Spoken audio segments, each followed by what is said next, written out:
Je pense que si j'ai survécu à cet enfer, c'est pour une bonne raison, pour raconter à tout le monde ce qui s'est passé.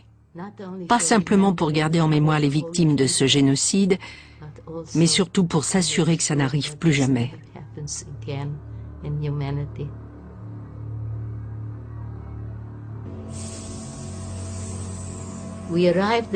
Quand on est arrivé sur le quai de la gare, les portes des wagons à bétail étaient ouvertes. On nous a même pas mis de rampe pour monter dans les wagons comme on le fait pour les animaux. On nous a jetés dedans comme on jette des ordures. On a voyagé dans des conditions horribles pendant 3 jours et 3 nuits, quand au beau milieu de la nuit, le train s'est arrêté. On n'avait aucune idée de ce qu'était Auschwitz. Les portes ont été déverrouillées de l'extérieur et des hommes en tunique rayée ont commencé à nous jeter hors du wagon. Ils nous disaient « N'emportez rien avec vous, vous récupérerez vos affaires plus tard ».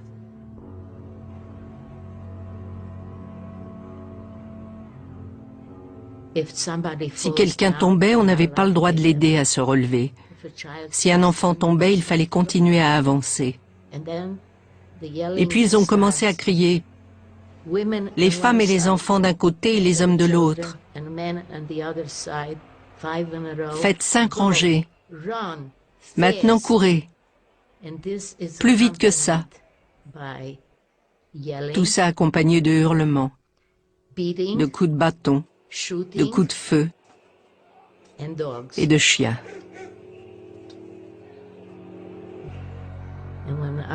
Quand notre famille est arrivée devant les SS, on nous a dit de nous arrêter. J'avais 16 ans à l'époque, et je suis la seule de ma famille à qui ils ont dit d'aller à droite.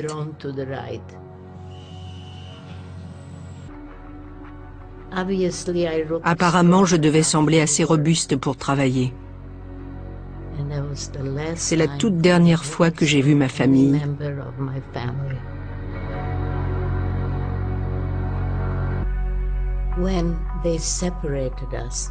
Quand ils nous ont séparés, ma famille et les autres ont été directement emmenés au crématorium.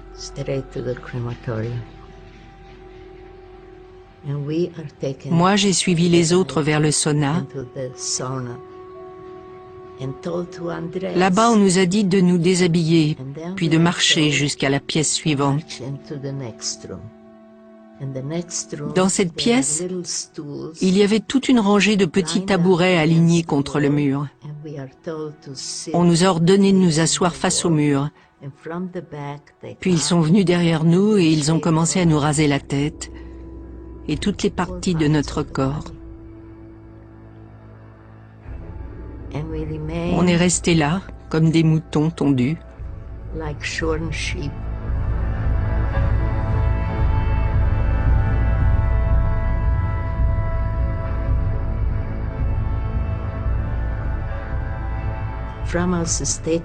Ils nous ont tout pris. Nos photos de famille, nos vêtements, nos bijoux, nos lunettes, et si on n'enlevait pas nos boucles d'oreilles assez vite, ils nous les arrachaient.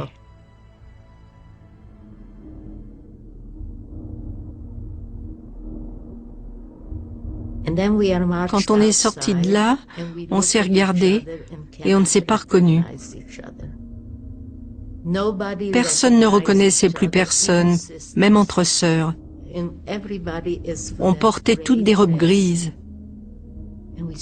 Et tout d'un coup, on s'est rendu compte qu'il y avait des femmes venant de Tchécoslovaquie, d'Ukraine et de Pologne qui souffraient. Et on a commencé à leur demander quand est-ce qu'on reverrait notre famille.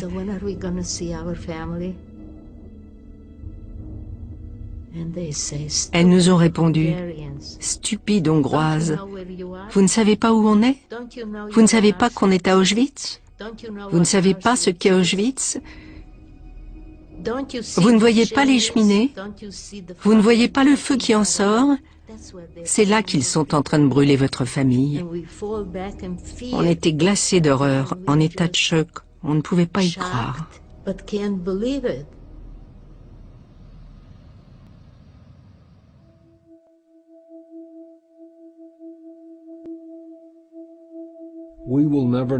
On ne saura jamais ce qu'ils ont pu ressentir dans cette chambre à gaz. C'est un sentiment qui nous échappera toujours. Ça relève du domaine de la fascination, mais aussi du privé.